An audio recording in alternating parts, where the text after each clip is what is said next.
Nuestra universidad, al doctor Enrique Graue, que nos acompaña el día de hoy, y no solo eso, sino también todo el apoyo que le ha brindado, como a las demás entidades y dependencias universitarias, al Instituto de Investigaciones Jurídicas para emprender una serie de iniciativas, tareas, actividades de cara al centenario de la Constitución y a lo largo de todo 2017, porque el centenario no se agota, digamos, en la fecha emblemática del 5 de febrero. En segundo lugar, agradecerle, y ahora haré alguna mención del tipo de colaboración que a lo largo del tiempo hemos establecido con el Instituto Belisario Domínguez de este Senado de la República, al senador Barbosa. En verdad, senador, muchas gracias, porque si bien es cierto, y haré alguna alusión a ello,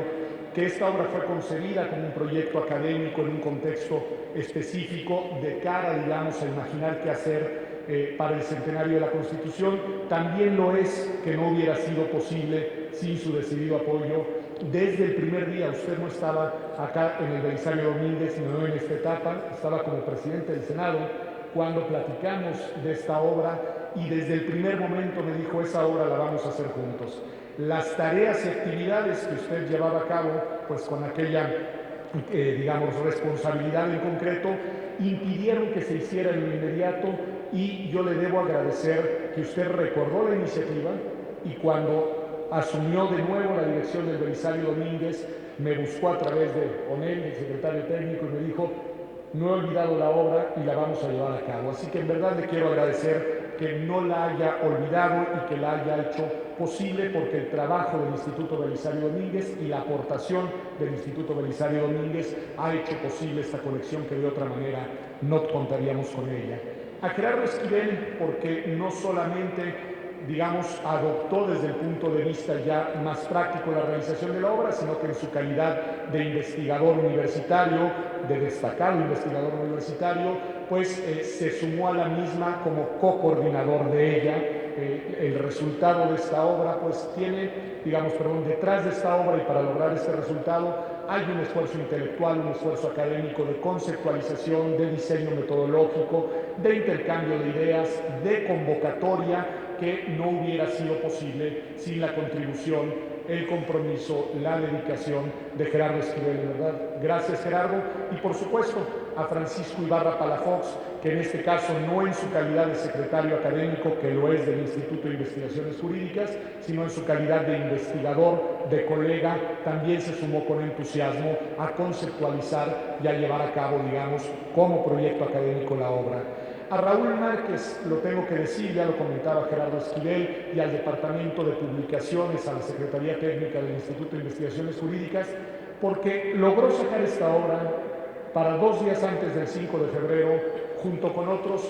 100 volúmenes que el Instituto de Investigaciones Jurídicas ha dedicado exclusivamente para la celebración del centenario de la Constitución, muchos de ellos en coedición, otros, digamos, en colaboración con otras editoriales, pero el aparato y el programa académico de producción editorial del Instituto de Investigaciones Jurídicas para este año, la verdad es que merece un reconocimiento que quiero hacer públicamente. El día de hoy, a Pamela Rodríguez, que no aparece como coautora, pero debería de serlo, porque en verdad el trabajo técnico que hizo de seguimiento fue espectacular, y no fue un trabajo únicamente, digamos, de gestión administrativa, sino que un trabajo de conceptualización, de revisión de los ensayos y de trabajo intelectual.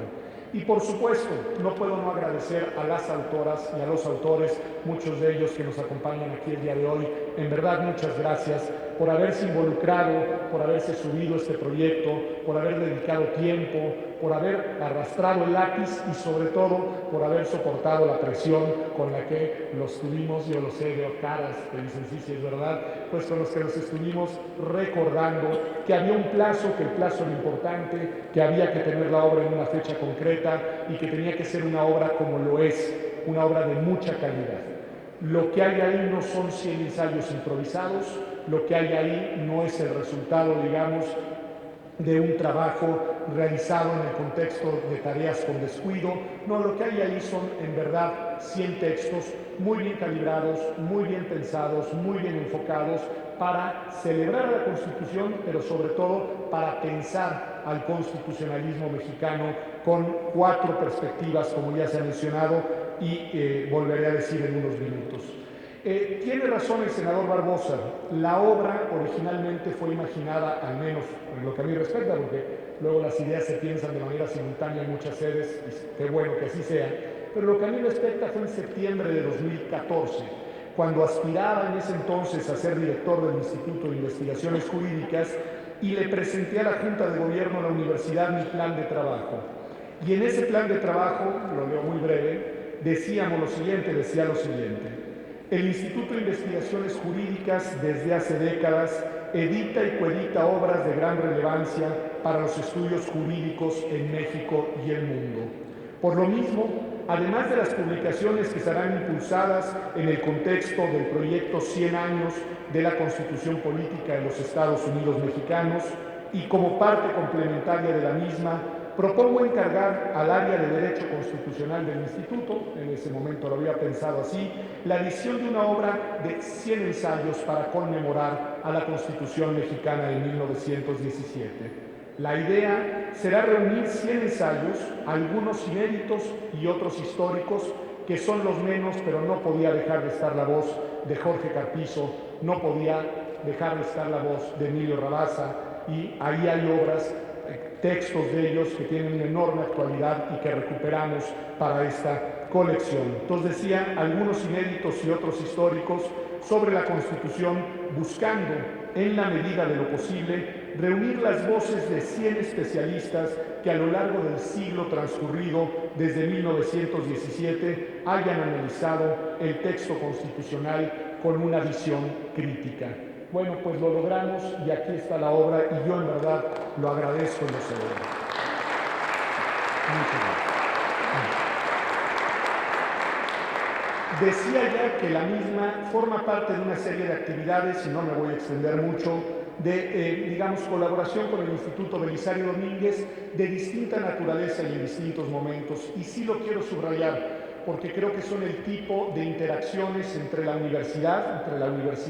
pública y las instituciones del Estado que aportan elementos para mejorar los contextos de convivencia, para reflexionar sobre temas de relevancia y para aportarle a la sociedad mexicana respuestas a problemas relevantes. Menciono 3 ejemplos de colaboración entre el Instituto de Investigaciones Jurídicas y el Instituto Belisario Domínguez. Primero, un estudio muy importante que se hizo ya hace algunos años, yo no era director del instituto, era el doctor Héctor Fix Fierro, sobre un proyecto de reforma política para el país. Lo hicimos, lo trabajamos juntos y lo único que quiero advertir es que muchas de las ideas que ahí quedaron plasmadas hoy son una realidad constitucional. Figuras como la iniciativa popular, figuras que ya se habían planteado en otros escenarios como la reelección legislativa, figuras como el gobierno de gabinete y otras muchas fueron pensadas en aquel proyecto que después se convirtieron en realidades constitucionales y hoy son realidades institucionales que están configurando y transformando la realidad política y social de México. Otro esfuerzo colectivo, el que hicimos también con el senador Barbosa para analizar los alcances de la reforma al artículo 1 constitucional en materia de derechos humanos en junio de 2011. En este mismo espacio organizamos un seminario internacional de gran alcance y elaboramos a lo largo de varios meses un documento que se volvió una referencia de reflexión sobre los alcances de la constitucionalidad y de la convencionalidad en materia de derechos humanos. Finalmente, a propósito del constituyente de la Ciudad de México, también aquí tuvimos un evento en el que pensamos cómo imaginar la reforma política en ese entonces del Distrito Federal y de nuevo coeditamos algún estudio sobre una temática que en ese momento apenas era una idea y que hoy se ha vuelto una realidad. Son ejemplos de cómo la colaboración institucional resulta productiva y cómo los recursos humanos, intelectuales y económicos públicos se orientan hacia donde deben orientarse. Esta obra, ya lo decía yo, es digna de celebrarse por la calidad de sus textos, por la calidad de sus autores, por el cuidadoso trabajo editorial que la hizo posible y porque conjunta un número difícil de lograr que es el de 100 ensayos. En algún momento decíamos, ¿y qué pasa si llegamos a 95?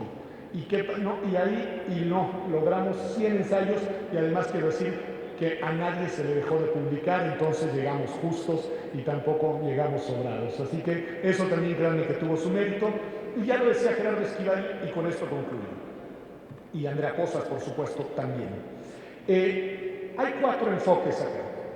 Uno, porque la Constitución de 1917 es un fenómeno histórico. Hay que verla en su momento, hay que entenderla en su contexto y hay que visualizarla y estudiarla en su evolución a lo largo de una centuria.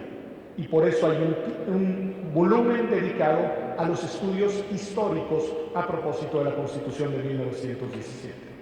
El otro, porque no podía ser de otra manera, la Constitución es un documento jurídico. Es un instrumento normativo con vocación de eficacia y con vocación, digamos, de incidencia desde la perspectiva del derecho. Mirar a la Constitución como fenómeno jurídico fue, digamos, el objetivo del segundo tomo de la colección. En tercer lugar, porque bien lo dice su título, su nombre, se trata de la Constitución política de los Estados Unidos mexicanos. A las constituciones no se les puede entender sin su dimensión política como expresiones del pacto social de una comunidad compleja y diversa como lo son todas y como un instrumento normativo sin duda, pero también político para lograr canalizar los desacuerdos de manera pacífica. Ese es el objeto del tercer volumen de la obra. Y finalmente, la principal promesa incumplida, la vista más compleja, sin duda alguna el terreno de mayor discusión y disputa, la Constitución económica y su vinculación social. El cuarto tomo no solamente mira el constitucionalismo económico, se le agrega Constitución económica y social. Y me parece que solamente en su título y en muchos de sus ensayos hay un recordatorio urgente del que ha sido el principal pendiente desde 1917. La agenda social hacia un país sin pobreza, hacia un país incluyente, hacia un país igualitario. Muchas gracias.